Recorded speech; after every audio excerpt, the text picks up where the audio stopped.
Vamos a grabar la clase. Esta materia trata, o más que bien, va a realizar un estudio sobre la iglesia en cuanto a su entorno histórico, político que se vivió, social, geográfico y religioso, de cada una de las etapas de la historia de la iglesia, así como los principales personajes, lugares, eventos trascendentales en el desarrollo subsiguiente y progresivo de la iglesia hasta nuestro día. Durante ese entorno vamos a estar analizando lo que es esta materia, historia de la iglesia, histórico, político, contexto social, geográfico y religioso, cada una de las etapas. Y bueno, la duración comenzamos hoy, 16 de marzo, y termina el 27 de abril. Es decir, cada miércoles vamos a estar en esta materia, cada miércoles a las 7, y vamos a procurar siempre terminar tipo 8, ya que a las 8:30 tenemos la otra materia de cuidado pastoral con el pastor Giovanni, que es de Guatemala. Y bueno, tenemos miércoles 16, miércoles 23, miércoles 30, miércoles 6 de abril, miércoles 13 de abril y miércoles 20 de abril, miércoles 27 de abril. Estas son 7 materias, bueno, 7 clases, perdón, que vamos a llevar de esta materia. Y los recursos a utilizar, bueno, si usted tiene un cuaderno ahí, lo puede apuntar, o algo en que realizar un análisis o algo que usted quiera aportar y después lo pregunta más después de la clase, ahí siempre es esencial en cada clase. Y de igual manera el manual del Instituto Bíblico Bautista y los libros de lectura. Y entonces en estos libros de lectura, creo que me están viendo siempre en la pantalla, se compartió un link que nosotros estamos trabajando con la plataforma de Google Classroom para facilitar la información a otros hermanos. Entonces, en esto encontrará lo que es el apartado de biblioteca digital. Aquí encontrará el manual de historia de la iglesia para que usted lo pueda descargar en PDF. De igual manera, un libro acerca de la historia de la iglesia, que es muy excelente. Y de igual manera, otro libro acerca de la historia de la Reforma, que vamos a estar tocando más adelante. Y de igual manera, aquí está una actividad. Esto es lo que vamos a ver en la semana 1. Son 7 semanas.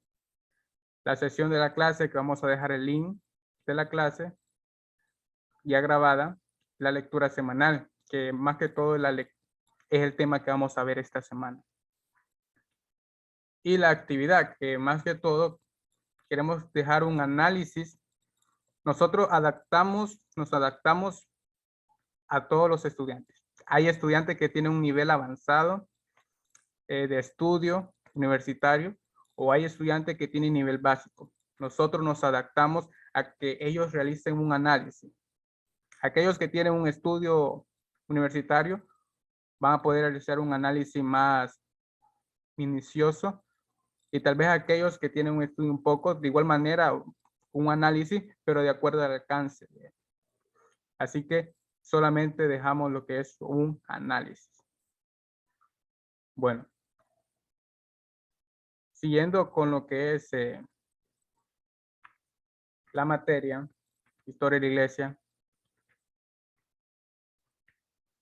Bueno, esta es la primera clase, ya de lleno, como dice. Vamos a ver el resultado de aprendizaje. Lo que vamos a ver en esta clase van a ser 2 puntos importantes.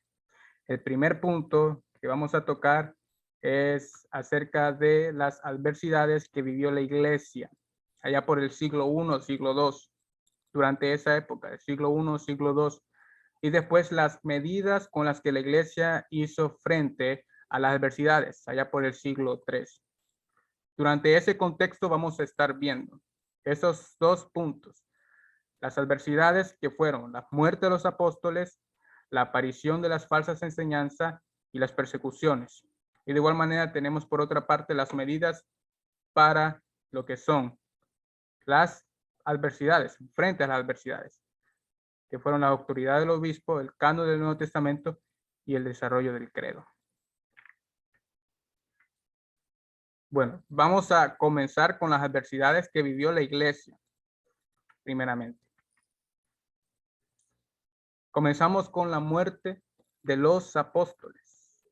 Todos sabemos que después que Jesús volvió al cielo, quedaron como representantes, digamos así, como cabezas indiscutables de la iglesia, los apóstoles. Por 3 años Jesús les había enseñado con su palabra, su ejemplo, su testimonio, y habían visto los apóstoles su sufrimiento, su muerte y su resurrección. Y digo al final, su ascensión. Fue ellos a quienes Jesús prometió el Espíritu y les mandó ir por todo el mundo a predicar el Evangelio. Fue sobre ellos y los demás discípulos que estaban con ellos, con el Espíritu Santo, donde descendió. Y poco después sucedieron los demás hechos que vemos en los libros de los Hechos de los Apóstoles. Y de igual manera, Jesús, vemos que Jesús mismo nombró a los apóstoles para encomendar este cargo de ir y predicar el Evangelio. Todos conocemos esa encomienda hermosa que vemos al final del libro de Mateo. Pero surge en esta circunstancia de la historia de la iglesia la muerte de los apóstoles, que es una de las adversidades terribles para la iglesia primitiva. Entonces, al torno al final del siglo I, tal como está ahí, los apóstoles habían dejado la escena terrenal. El último fue el apóstol, Juan, en la isla de Palma, alrededor del 90 a 100. Y muchos de sus discípulos estaban llegando, a la vejez. ¿Qué autoridad tomaría ahora su lugar? ¿Cómo podría mantenerse la unidad de la iglesia? ¿Cómo se preservaría la verdad del evangelio? Ya que ellos eran los únicos que tenían la autoridad para poder expandir el evangelio de Cristo. No sabían ya cómo poder enfrentar esta situación.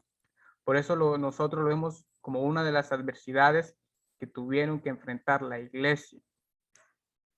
Y otras de las adversidades que surgieron fueron las falsas enseñanzas.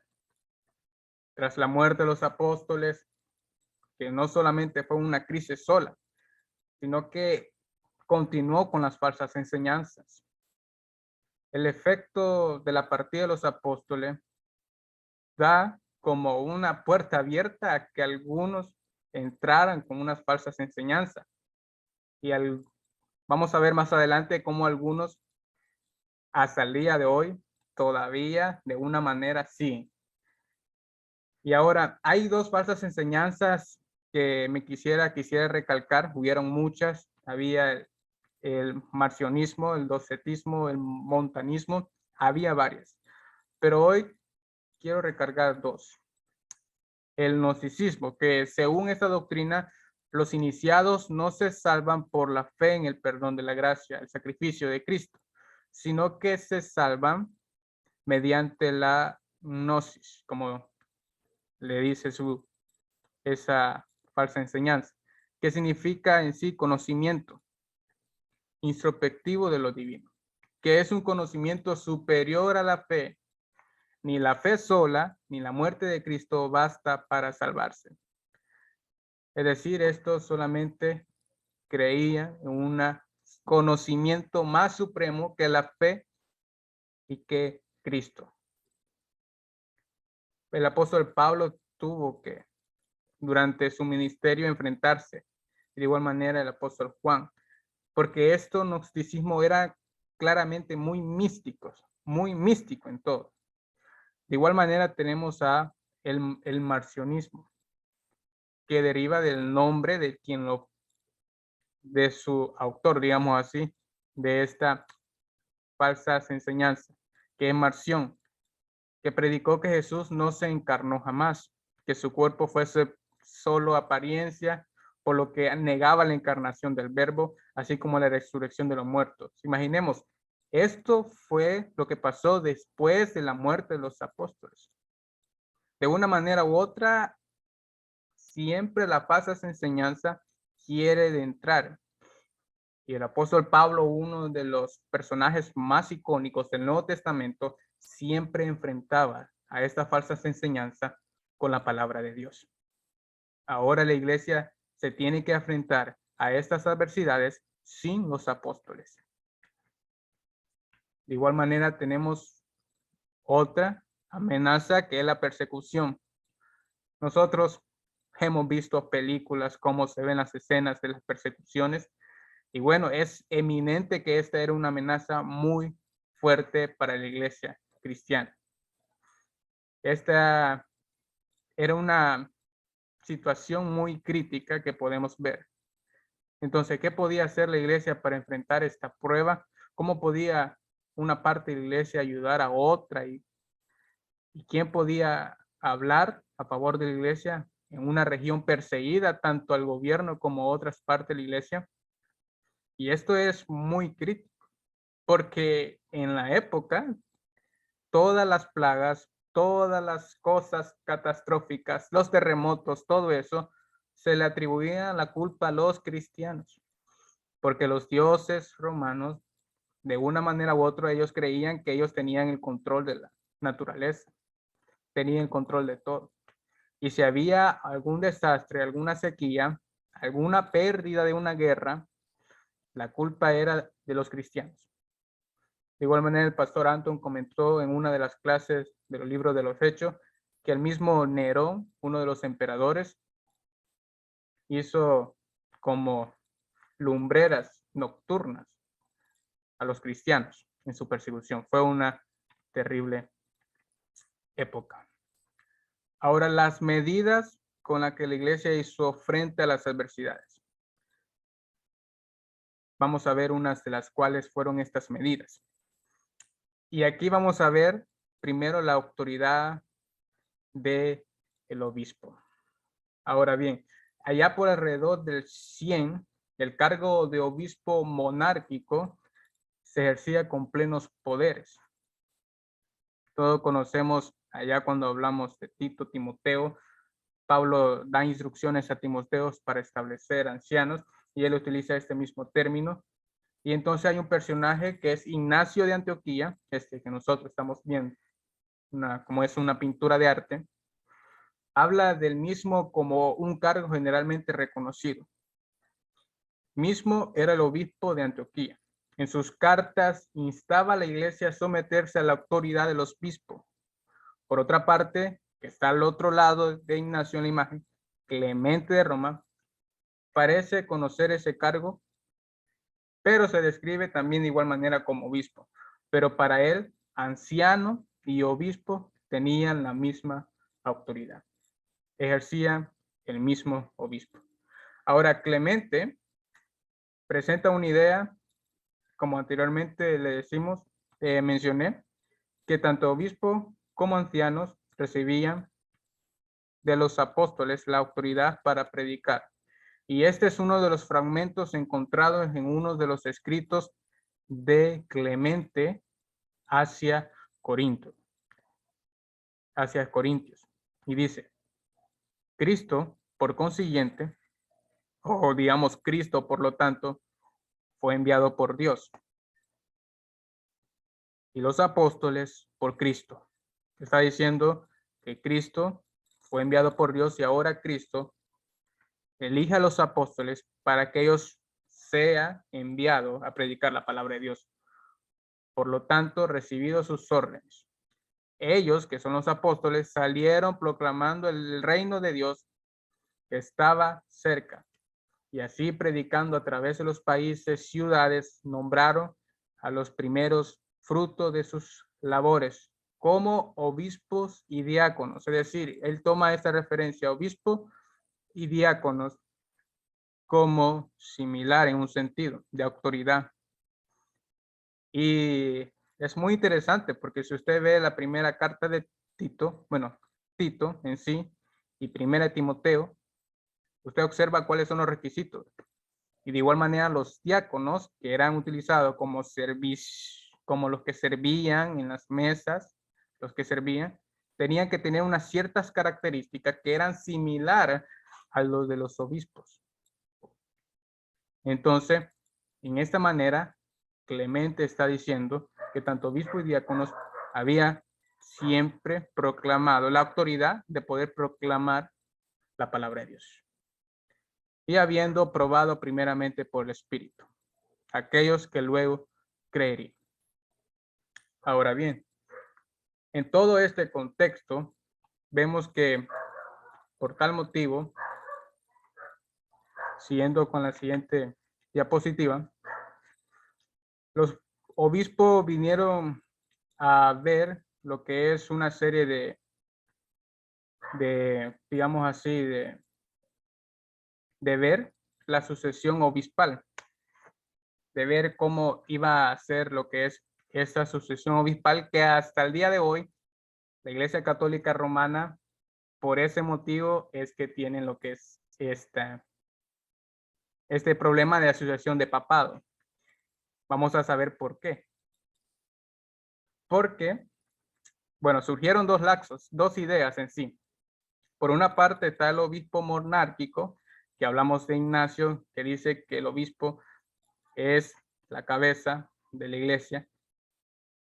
Esto debido a las falsas enseñanzas. Estamos hablando cómo iban a controducir, cómo iban a poder contradecir las falsas enseñanzas. Porque los que daban falsas enseñanzas decían ellos que habían recibido sus enseñanzas de los mismos apóstoles. Entonces iba a venir alguien y decir, no, yo recibí esta enseñanza del apóstol Pedro, entonces el evangelio es así, así, así. Entonces había algo como bien crítico de poder ver quiénes eran en verdad aquellos autorizados de poder hablar del evangelio de Dios, aquellos que podían dar a entender cuál era el verdadero evangelio de Dios. Tras la muerte de los apóstoles tenían una dificultad terrible porque los apóstoles eran los que tenían la voz, digamos en ese sentido. Pero ahora vemos cómo Ignacio trata de poder decir, solamente nosotros o solamente los discípulos de los apóstoles conocemos en verdad el verdadero evangelio. Estaba enfrentando durante varias falsas enseñanzas. Ahora, pero después de este periodo, 60 años más tarde, aparece Ireneo, obispo de Lyon de Galia, y cuyos escritos antiagnósticos, este es el propósito, fue un referente cristiano que estuvo en contra del gnosticismo y que recalcó unas de los fragmentos que tenemos aquí ahorita contra la herejías, capítulo 3. Y es muy interesante este fragmento. Por eso lo puse acá para que lo pudiéramos ver. Dice, está en manos de todos, por lo tanto, en cada iglesia, si desean conocer la verdad, es decir, había falsas enseñanzas en ese entonces, el marcionismo, el gnosticismo, el montanismo, todas esas falsas enseñanzas.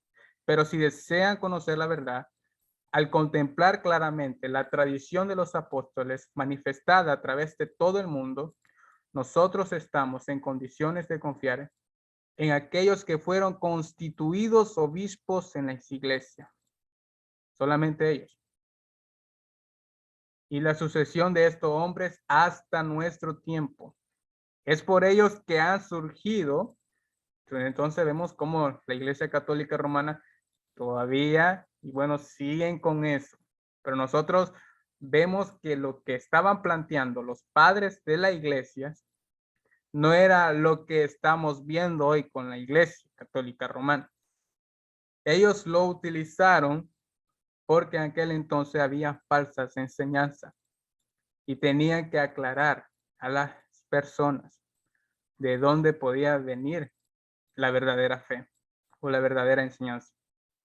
Porque si los apóstoles hubieran conocido ciertos misterios escondidos, aquí viene, recalca en esta carta, en este fragmento encontrado de Ireneo, donde dice, hubieran conocido ciertos misterios escondidos que el gnosticismo siempre decía que había encontrado algo relevante, algo que tal vez no lo había encontrado otro de los seguidores de los apóstoles.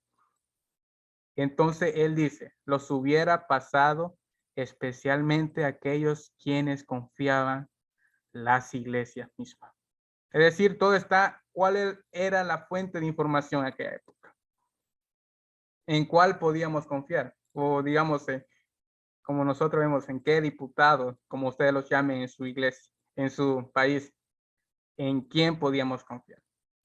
Entonces, Ireneo siempre con esto, con digamos así, herramienta que utilizan los primeros cristianos en contradecir, está diciendo que solamente tenían que escuchar a aquellos que estaban cerca de los apóstoles, pues ellos deseaban que otros, como dice, cito de nuevo la información, estos hombres fueron muy perfectos y sin mácula en todas las cosas, ya que los dejaban como sucesores y les entregaban en el gobierno. Y de igual manera, vemos acá otro fragmento que nos ayuda a entender el contexto de lo que se estaba viviendo, digamos así, esas líneas de obispado, que la tradición provino de los apóstoles, de la más grande, la más antigua y universalmente conocida de la iglesia, fundada y organizada en Roma por los dos más gloriosos apóstoles. Estamos hablando en el contexto del siglo III, cómo se veía en ese panorama alrededor del siglo III y II, que aquel entonces Pedro y Pablo eran conocidos como los apóstoles más influenciantes en la iglesia a través de los escritos y como también la fe predicada a los hombres. Y eso es muy interesante de recargar. Fundada y organizada en, cito acá, en Roma. Y después, como también que fue predicada a los hombres, llegada a nuestra época por medio de las sucesiones de los obispos. Todo está a dónde está el propósito, porque si uno ve el texto fuera de su contexto, genera pretexto, como dicen. Si nosotros vemos la historia, si solamente porque en Roma, ahí está, entonces ahí vamos a construir todo lo que está la iglesia arriba de los cimientos, de los huesos de Pedro, pero el contexto que está hablando aquí es acerca de las falsas enseñanzas. Y está diciendo que tanto como Pedro y Pablo, quienes ejercían la más grande influencia, y que ahora, de acuerdo al lapso de tiempo, había dejado a hombres que también seguían con esas enseñanzas, que eran los obispos, y que tenían ellos la única autoridad. Por cuanto es una necesidad que cada iglesia esté de acuerdo con esta iglesia a causa de su preeminente autoridad. Esto era esencial para contradecir las falsas enseñanzas. Y de igual manera, para terminar esto de la autoridad del obispo, ¿por qué viene esto? Dice, menciona a Eleuterio, que es el 12º obispo que ocupa el lugar en esa época, en ese contexto del siglo, lugar de los apóstoles. La herencia del episcopado, en este orden por medio de la sucesión, la tradición eclesiástica desde los apóstoles y la predicación de la verdad han llegado hasta nosotros. Todo está en claro de dónde viene la fuente de la información. Y ellos dicen, desde los apóstoles, como dice acá, la autoridad que se ha venido para los que iban a venir haciendo como los obispos. ¿Y esto por qué? Para contradecir, hasta está en lo escrito en ese fragmento, contra las herejías. En ese contexto es que utilizaron este mecanismo para contradecir a aquellos que eran falsos maestros, que se habían metido en la iglesia y que habían dicho, bueno, Jesús se me apareció porque, y no sé qué otras cosas podemos inventar. Jesús se le apareció y bueno, y ellos podían decir, hay que hacer esto, hay que hacer aquello, y tal vez no era cierto. Entonces, la única manera para poder ver cuál era la verdad era viendo su origen. Ahora tenemos lo que es como otra arma que utilizó la iglesia para poder ver o cerrar, digamos, aquellas cosas difíciles. Y es el canon del Nuevo Testamento. Tras la muerte de los apóstoles había silenciado la voz viviente que se establecía lo que era el evangelio y lo que no era el evangelio. Sus enseñanzas pervivían ahora en la tradición tanto hablada en ese contexto y escrita por medio de las cartas cíclicas. Cuando hablamos cartas cíclicas, estamos hablando de las cartas que circulaban continuamente en todas las iglesias, copias tras copias de cartas que circulaban. Y alrededor del 140 apareció Marción. Marción, un hereje en esa época, trató de hacer la tradición, que decir los fragmentos, la palabra, donde proclamó a Pablo como la única y verdadera autoridad apostólica. La posición de Pablo al uso de la ley como un medio de salvación iban bien con las enseñanzas de Marción. Y esto es que Marción solamente había hecho, bueno, curiosamente Marción fue el primero que hizo un canon.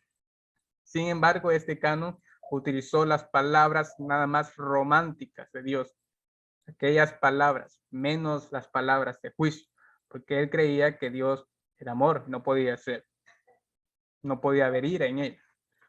Entonces, desde ya vemos que había en aquella época como personas queriendo tener colecciones de las cartas, aquellas cartas más famosas. Entonces parecía indicar que los cristianos ya estaban usando ciertos libros o cartas como documentos autoritativos de la iglesia. Hay padres apostólicos que citan algunos de los libros que hoy tenemos como Nuevo Testamento, pero hoy vamos a ver cómo surge este canon del Nuevo Testamento de una manera general. Y uno de los fragmentos más antiguos que tenemos hoy es el fragmento de Muratori. Este fragmento es el más antiguo, datado al 170, y tiene compilado la mayoría, digamos así, de los libros que hoy tenemos. Es decir, esto nos da detalles, esta arqueología, este hallazgo nos da detalles de que circulaban escritos de los evangelios y de algunos libros más que nosotros tenemos. Tal como dice, fue descubierto en el 1740 por un italiano llamado Ludovico Muratori. Lo encontró en un libro de literatura teológica cristiana en el siglo VIII. Este fragmento, escrito alrededor del 170, detalla los 4 evangelios, los hechos, las epístolas paulinas, primera y segunda de Juan, Judas y Apocalipsis. Los 4 evangelios, los hechos, las epístolas paulinas, primera y segunda de Juan, Judas y Apocalipsis. Sin embargo, Hebreos, Santiago, las 12 epístolas de Pedro y tercera de Juan no se incluye. No incluye también el Apocalipsis de Pedro, que es un libro apócrifo. Cuando hablamos que hay libros apócrifos, es decir, libros ocultos, claramente la iglesia tenía el trabajo de poder ver cuáles eran aquellos libros que en verdad iban a ser inspirados. Tardaron como 300 años para poder hacer el canon en sí oficial. Y bueno, el Apocalipsis de Pedro como un libro apócrifo, y esto, si alguien, un historiador, digamos, o alguien que le menciona acerca de algunos libros como el Apocalipsis de Pedro, claramente le pueden presentar cosas de otro mundo. Pero hay que tener en cuenta de que en ese contexto estaba el gnosticismo. Y el gnosticismo era místico, místico y místico, podemos decirlo así. Es la palabra que puede encontrar. Y en todo ese fragmento, siempre en esas excavaciones, en todo eso, siempre, no dudo, que ha de haber pasado siempre encontrado algunos de los fragmentos de los evangelios, como el Apocalipsis de Pedro o el Evangelio de Judas, que tal vez fue escrito por los gnosticismos. Y por eso hablamos anteriormente que los cristianos, bueno, los obispos, para poder decir cuáles eran las verdaderas enseñanzas, ellos dijeron, vean las fuentes. Somos nosotros o fuimos nosotros los discípulos de los apóstoles. Ellos nos inculcaron a nosotros. Entonces, la iglesia después iba a tener la tarea de poder hacer, como dice, el canon del Nuevo Testamento. Y cuando hablamos de canon, estamos hablando de una vara, de una caña, de medir. Es decir, medir la autoridad de este libro. Si este libro tiene la autoridad apostólica, si este libro en verdad tiene lo que se le conoce como inspiración divina. Y entonces todo eso se involucra para poder hacer lo que es el canon del Nuevo Testamento. De igual manera, otras colecciones, además de la mayoría de los libros de nuestro testamento, incluye, según el caso, el Pastor de Hermans, las Epístolas de Bernabé, el Didache, el Evangelio de los Hebreos, la Sabiduría de Salomón o los Hechos de Pablo. En verdad hay un sinfín de otros libros y si seguimos excavando, vamos a encontrar todavía más fragmentos. Ahora, ¿cómo fue para poder establecer el canon oficial? Las normas, como dice aquí, la norma más importante que se aplicó para determinar que los libros medían la autoridad y cuáles no eran, era, para poder diferenciar esto, era su apostolicidad. Su apostolicidad. Y eso es muy, muy importante. Ahora bien, tenemos que ver que esto tenía que detallarse bien claramente si los libros en verdad tenían la autoridad apostólica, si venía de las manos propias, de las escrituras propias de los apóstoles, aunque originalmente y la realidad no tuvieron en sí las manos propias, porque lo que son ahorita eran lo que tenían en ese entonces, de igual manera eran copias de las originales. Fue Atanasio en quien en el año 367 primero propuso la colección tal como existe hoy en día. Dos sínodos en el Hipo de Regio en el 393 y en Cartago 397 en el norte de África, bajo el liderazgo de Agustín, con igual criterio, prepararon los que son actuales el canon del Nuevo Testamento como lo tenemos hoy en día. Ahora, y en eso vemos bastante, como dicen, análisis de cuáles son aquellos libros. Incluyeron algunos que tal vez dijeron, bueno, no fueron escritos cabal, puño y letra de los apóstoles, como por ejemplo el Evangelio de Marcos, porque Marcos era como, se le nombraba como amanuense de Pedro. ¿Y que era un amanuense en aquella época? Era como el escritor, era como el secretario que le escribía. Entonces, y algo muy curioso de los libros de aquel entonces, en ese contexto, que los libros más cortos eran los más antiguos y los libros que eran más largos eran los más recientes. ¿Por qué? Porque los primeros solamente detallaban los puntos más importantes. Si vemos el Evangelio de Marcos, solamente habla acerca de los milagros y el apóstol Pedro solamente enfatizaba los milagros. Después viene a través de los otros evangelios que viene agregando más, pero eso es porque viene agregando poco a poco más. Entonces se crean algunos críticos de teología que el Evangelio de Marcos es uno de los primeros libros. Entonces, como anteriormente mencioné, el canon llevó casi 300 años en formarse. Esto se debe a que los libros que finalmente se aprobaran habían ser aceptados por una iglesia unánimemente. Es lo que tenemos ahorita, tanto como los evangelios, el libro de los Hechos, las cartas paulinas, las cartas generales y los libros proféticos. hasta el día de hoy, como tenemos hoy en día. Ahora, de igual manera, para contradecir las falsas enseñanzas, todos los demás necesitábamos un credo. Y este credo, que es particularmente el primero y el más reconocido, es el credo de los apóstoles.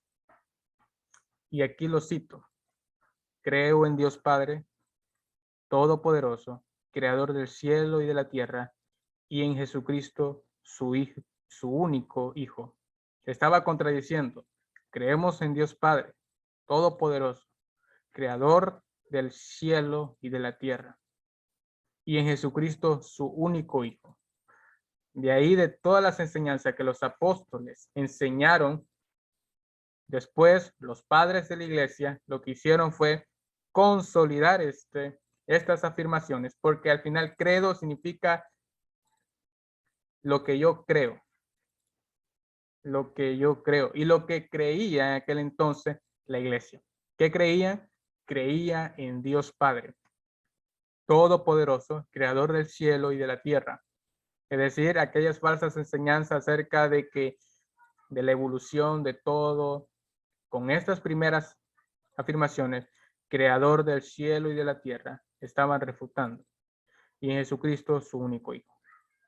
Creo en Jesucristo, su único Hijo, nuestro Señor, quien fue concebido por el Espíritu Santo, nacido de la Virgen María, sufrido bajo Poncio Pilato. En este credo vemos aquí escenas de los hechos de Jesús. Fue crucificado, muerto y sepultado. Todo este pedacito de acá, podemos llamarlo acá, habla acerca de la persona de Jesús. Bastante. Descendió al infierno, al tercer día resucitó entre los muertos, y eso refuta con lo que habíamos dicho de Marción, que no creía en la resurrección de los muertos. Con este credo era, bueno, nosotros creemos esto. Cuando usted llega, digamos, a la iglesia, hay algunas iglesias que acostumbran a tener de igual manera lo que ellos creen. Bueno, nosotros creemos esto. Y tenés que aceptar si querés ser parte de nosotros. Tenés que aceptar esto. Y obviamente eso tiene que estar apegado a lo que la palabra me enseña. Y eso es lo que hicieron los padres de la iglesia. Descendió al infierno, afirmaciones de Jesús, al tercer día resucitó de entre los muertos, ascendió al cielo y se sentó a la derecha de Dios Padre Todopoderoso. Desde ahí vendrá a juzgar a los vivos y a los muertos. Y por último, habla acerca del Espíritu Santo, la persona del Espíritu Santo. Creo en el Espíritu Santo, la Santa Iglesia Universal, en otras interacciones la Iglesia, en la Santa Iglesia Católica, porque católico significa universal. La comunión de los santos, el perdón de los pecados, la resurrección del cuerpo y la vida eterna. Amén.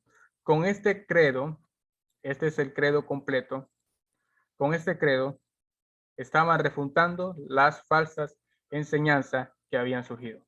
¿Y cómo surge este credo? Bueno, los padres de la iglesia y nosotros a veces cuando leemos las escrituras pasamos por alto algunas partes muy importantes acerca de lo que los apóstoles predicaban en los bautismos, digamos así, predicaban al aire libre o enseñaban en la cena del Señor. Todo se consolida en estas partes. Encontramos Hechos 37, dice, creo en Jesucristo, creo que Jesucristo es el Hijo de Dios. Estas son afirmaciones muy profundas. Y entonces, como Hechos 16:31, cree en el Señor Jesucristo y serás salvos. Son pequeños fragmentos que en verdad confiesan y da a entender la enseñanza de Jesús en todo su esplendor. Romanos 10:9, si confesares tu boca que Jesús es el Señor y creí en todo tu corazón que Dios le levantó de los muertos, serás salvo. Entonces, por eso, Marción, como uno de los herejes en aquel entonces, no creía tanto en eso, pero sin embargo los apóstoles siempre decían, levantó de los muertos, será salvo. Entonces, esto fue lo que utilizado. Y de igual manera, algo muy peculiar, como un punto, digamos así, ya para finalizar, todos vemos que en los libros de los Hechos y hasta el día de hoy tenemos esa controversia. Y si usted puede investigar más acerca de este tema, acerca del bautismo, va a encontrar la iglesia, no, tenés que bautizarte en el nombre de Jesús, porque así está en los libros. Así está escrito en el libro de los Hechos y así narran acerca de esto. Y bueno, y surge en contexto que, bueno, hasta me acuerdo de una historia de que uno que se había bautizado en nombre del Padre, Dios y el Espíritu Santo, y otro que se había bautizado en Jesús, estaba refutando entre ellos dos. Y como América Latina hay mucha agricultura, los dos eran campesinos y tenían lo que sean unos corvos y ellos se daban a machetazos solo acerca de cuál era el bautismo correcto. Entonces, y yo sé que hay iglesias que se dividen acerca de algunas doctrinas. Y a medida que nosotros vemos cómo la historia nos pueden enseñar, y ese es el problema, que nosotros no dedicamos tiempo de ver cómo enfrentaron la iglesia estos acontecimientos. Si bien el bautismo en los relatos de hecho eran realizados en el nombre de Jesús solamente, esta era una confesión que la distinguía entre los cristianos y los judíos. La fe en Dios ya estaba por sentado, ya todos conocían quién era Dios y no había necesidad de una confesión especial. Sin embargo, a medida que el evangelio se fue extendiendo entre los gentiles, el nombre de Dios, especialmente como creador, se añadió y la tercera persona de la Trinidad de igual manera. Ahora bien, hay fragmentos encontrados alrededor del 200 después de Cristo que nos datan, en verdad, las ceremonias, cómo se realizaban acerca de lo que es el bautismo. Estos solamente son doctrinas que dividen a veces algunas iglesias. Entonces, estos fragmentos encontrados alrededor de los 200 después de Cristo dicen claramente cómo era la ceremonia. Presentaban el que iba a ser bautizado, le preguntaba, ¿crees en Dios Todopoderoso? Y él decía, sí creo. Después decía, ¿crees en Jesucristo, el Hijo de Dios, que nació del Espíritu Santo y de la Virgen María, que fue crucificado por bajo Poncio Pilato y murió y se levantó de nuevo al tercer día, vivió de entre los muertos y ascendió al cielo y se sentó a la diestra del Padre y vendrá a juzgar a los vivos y a los muertos? Es decir, contestaba, sí creo. Y después decía, ¿crees en el Espíritu Santo, la iglesia, la Santa Iglesia, la resurrección de la carne? Sí creo. Esto era, como decíamos, o como lo que hacen algunos cuando van a las bodas que practican los que van a decir, similar a eso, era en ese contexto. Ese era el contexto en el que se vivía. Entonces vemos que a través del tiempo se encuentran algunas doctrinas o algunas cosas que siempre vamos a encontrar que surgen que las iglesias hayan dichas divisiones. Pero sí, este tema, como por ejemplo el bautismo, es uno que sí ha marcado divisiones muy profundas, más que todo en América Latina. Más que todo en América Latina. Así que mis estimados hermanos, esto es lo que hemos visto acerca de esta clase. Las adversidades que vivió la iglesia, vimos que la muerte de los apóstoles dejó una herida muy abierta, en el sentido de que los otros falsas enseñanzas quisieron entrar ahí, y de igual manera las persecuciones. Y la autoridad del obispo, que nosotros vemos que ahora fue por la necesidad de contradecir a estas falsas enseñanzas. No era porque quería dejar un obispo más grande que otro, en sentido más grande que otras personas, de tener una santidad muy superior. Eso nunca lo recalcaron los padres de la iglesia. Únicamente la autoridad del obispo era para que vieran dónde estaba la fuente confiable de la información, a dónde podían ellos acudir. Y con ello el canon del Nuevo Testamento y el desarrollo del credo. Así que mis amados hermanos, esto ha sido lo que es esta primera clase de esta sesión.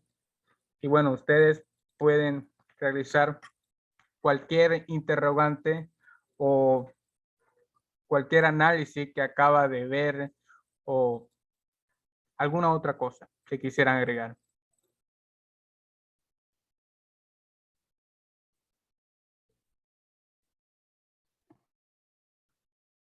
Bueno, mi hermano, lo que sí es claro es que fueron tiempos como de muchos ataques o de muchas herejías, muchas distorsiones, muchas enseñanzas nuevas, por ejemplo, el gnosticismo. Y a los hermanos les quedaba dos opciones: o adherirse a una extraña enseñanza, o defender la fe de la que había sido transmitida por los apóstoles.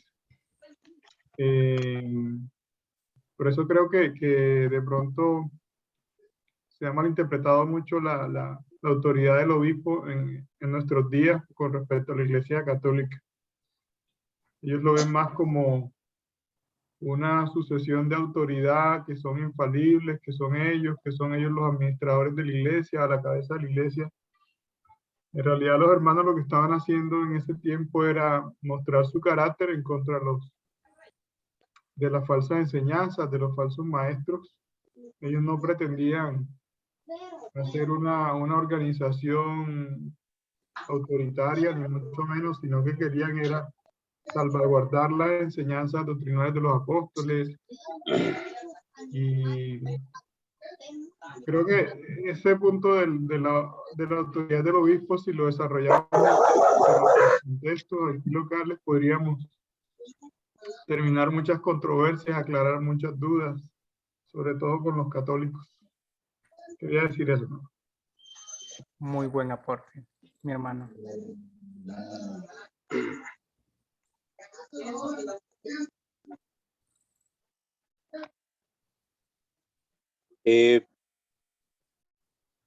Pastor, ¿Ven? sin duda alguna que parece que también el día, o sea, en la actualidad nos estamos enfrentando con una diversidad de falsas doctrinas. Sí. Y nos vemos embargados e invadidos, no solamente en una ocasión, casi a diario. No sé, a mí me parece que también el enemigo ha buscado a través de las falsas doctrinas como un desequilibrio espiritual, y de repente conozco personas que han caído ya en el error de cambiarse de la verdadera doctrina, ¿verdad? Y inmiscuirse en una doctrina que es falsa. Los últimos tiempos nosotros, bueno, yo en lo personal, yo he hecho algunos análisis, pastor, y de hecho, usted de repente pues me va a ayudar ahí, o me corrige si estoy mal, pero la misma tecnología, pastor, nos ha colocado en una posición donde vemos bastante información y de repente buscamos como lo más fácil. Sí. Nosotros, donde nosotros nos movemos, aquí en Honduras, pues nos encontramos con una gran cantidad de falsas doctrinas. De hecho, hay unas que yo ni las conocía. Pues en mi buen tiempo que tengo de servir a nuestro Señor, no las conocía. Y lo que usted explicaba hace poco, pues el martillo de los apóstoles y ese ímpetu de defender la, la, la doctrina, la verdadera doctrina, yo creo que nosotros a veces es como que nos da un poquito de miedito cuando nos toca enfrentarnos y hablar la verdad. De repente pues no tenemos esa valentía y no podemos estar todo el tiempo contendiendo con ellos. Pero yo a diario, pastor, aquí donde yo me muevo, me encuentro personas que me quieren trabajar con estudios de falsas doctrinas. Y entonces, pues educadamente les digo que no, que pues que el tiempo pues lo tengo ocupadito, y verdad. Pero ahorita que usted, pastor, nos hacía ese refrescamiento de la mente y nos llevaba a esos tiempos donde los apóstoles sufrieron, en realidad sí fue fuerte lo de ellos. Fue fuerte lo de ellos con lo del gnosticismo, que es muy interesante, y algo otras falsas doctrinas por las que ellos dieron hasta su propia vida, ¿verdad? Muy interesante, pastor. Ese era mi pequeño aporte. Y qué bueno. Amén, ¿verdad? Fueron excelentes aportes y claramente, como mencionó, hoy en día las falsas enseñanzas, en verdad, surgen. Yo sé que el apóstol cuando escribió, si viniera un ángel del cielo a hablar otra cosa, puede venir alguien a aparentar, yo tuve un sueño, yo tuve esto, yo tuve aquello. Pero como dice, acomodando lo espiritual con lo espiritual. Y cuando habla de eso, es decir, lo que está en la palabra no puede ser contradictorio la palabra. Es decir, que no es, la palabra de Dios debe ser siempre como nuestra lupa ante todas las falsas enseñanzas que están hoy en día. Y que a las personas les gusta agregar, quitar y todo eso. Pero por eso es importante siempre tener un estudio serio de las palabras para que nosotros con humildad poderles aclarar las cosas. Porque eso ha venido siempre de generación a generación. Así que, mis amados hermanos, en verdad, esto ha sido una clase de gran bendición y esperamos de igual manera que sea en las próximas podemos vernos. Y bueno, a las 7:30 vamos a tener, bueno, a las 8:30 aquí en Salvador, vamos a tener el cuidado pastoral con el pastor Giovanni. Así que, mis amados hermanos, siempre el link de la grabación va a estar en la sección que anteriormente mencioné y de igual manera ahí pueden aportar su análisis, los puntos importantes, algo que quieran agregar y cuando lo pueda ver podamos de igual manera entablar la comunicación acerca de algún tema en particular. Pastor, solo una pregunta. 8:30 es la siguiente clase, ¿verdad? Sí, 8:30. Así que excelente. Es como un receso, como un pequeño receso. Una tacita de café ahí. Así es. Así que, mis amados hermanos, bueno, ahí el mejor café está en Colombia. Así que ahí nos gana en esa área. Así es. Así es. Bueno, mis amados hermanos, hasta aquí llegamos la clase. Bueno, hermano, muchas gracias Amén. por el tiempo, por la dedicación. Primero Dios. Saludos, hermano Samuel. Bendiciones. Saludos, bendiciones. Amén.